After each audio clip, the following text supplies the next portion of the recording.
की पत्नी देवकी जी केबल पर रियलिटी शोज देख देख कर बहुत कुछ सीख रही हैं। जैसे आज तो वो सुबह सुबह बेसुरे आलाप ले रही हैं। सा रे गा मा धा। माँ जी, सारे गामा पाधा नीसा होता है। अरे वो तो सब गाते हैं, ये मेरा स्टाइल है। आवाज तो कम कर लीजिए माँ जी, पर्दे फट जाएंगे कान के। ये कहो कि पर्दों में आग लग जाएगी। देखना, मेरी आवाज सुन के जज आग लगा देगी, आग लगा देगी, तू तो आग लगा देगी, ऐसा बोलेंगे। सरिता वहां से परेशान होकर चली जाती है और सास रियाज जारी रखती है। सा रे गा ओ, सा रे नाचो। तभी बाबूजी दुकान से लौटते हैं। अरे देवकी, क्यों तानसेन बनी हुई है? कान से खून निकालोगी क्या? अरे क्या हुआ, रियाज तो करने दो मुझे। इसको रियाज बोलते हैं? ऐसा लग रहा है जैसे घोड़े हिना रहा है। घोड़े पे बैठ के ही बम्बई जाऊंगी मैं तो, जब जज साहब कहेंगे कि देवकी तुम मुंबई आ रही हो। जज साहब, वो अदालत वाले?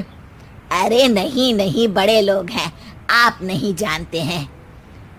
ओ मैं तो छोड़ चली अपना ये देश, बम्बई मुझे प्यारा लगे।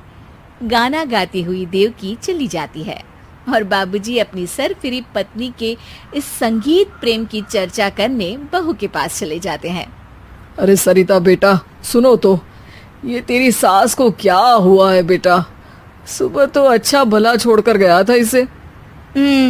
सिंगर बनेगी अब वो। सिंगिंग रियलिटी शो में जाने की सुबह से तैयारियां चल रही हैं इनकी। हाँ, अब तो कोयल के सुर मेंढक छेड़ेगा। हे भगवान, सद्बुद्धि दो इसे। इधर बाबूजी भगवान को कहते हैं और उधर राधा रानी प्रकट हो जाती है, देवकी की मोहल्ले की सबसे पक्की दोस्त। क्यों री देवकी, काहे इतना गला फाड़ रही है? कोई चीखने चिल्लाने का कंपटीशन है क्या? अरे ये देख, नया सिंगिंग शो, मैं भी गाऊंगी, हिंदुस्तान के दिलों की धड़कन बनूंगी। अरे इतना बेसुरा गा के दिलों की धड़कन नहीं, दिलों का अटैक बन जाएगी। इससे तो अच्छा है कि नाच ही ले। वैसे भी दिन भर मोहल्ले में नाचती तो रहती है तू, कभी इसके घर कभी उसके घर। देवकी को समझ में आ जाता है कि उसका गाना किसी को पसंद नहीं आ रहा। अगले दिन सरिता देखती है कि सास पैरों में घुंघरू बांध के नाच रही है। अरे माँ जी, क्या मंजुलिका बनी हुई है आज आप?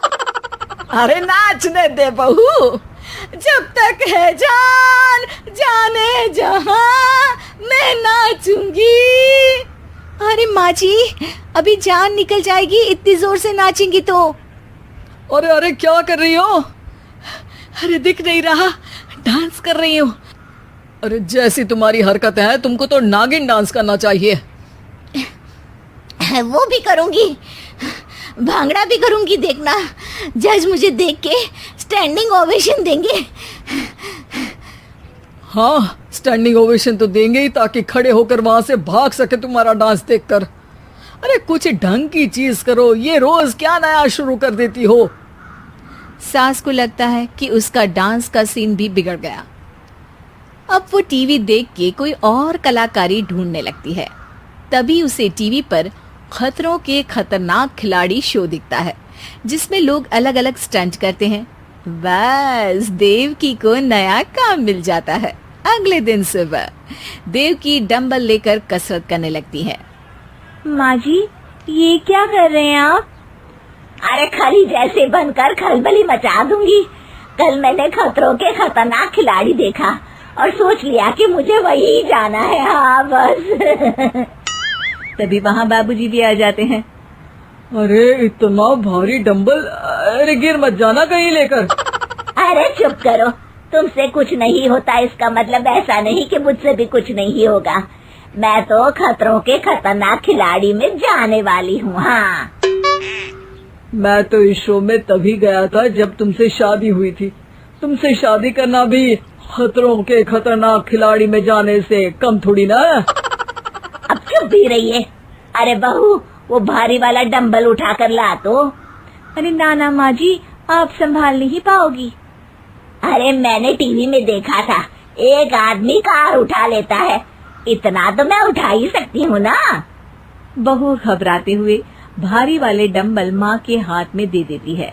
जैसे ही माँ दोनों हाथ ऊपर करती है, पूरे शरीर का बैलेंस बिगड़ जाता है और वो पीछे की तरफ गिर जाती है।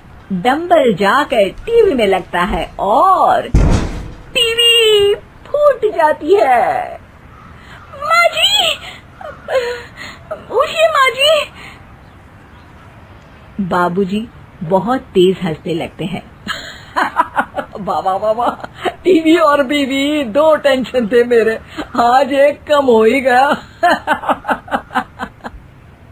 बहू भी सास को उठाते उठाते इस बात पर ताली बजाकर हंसने लगती है और देवकी फिर से गिर जाती है।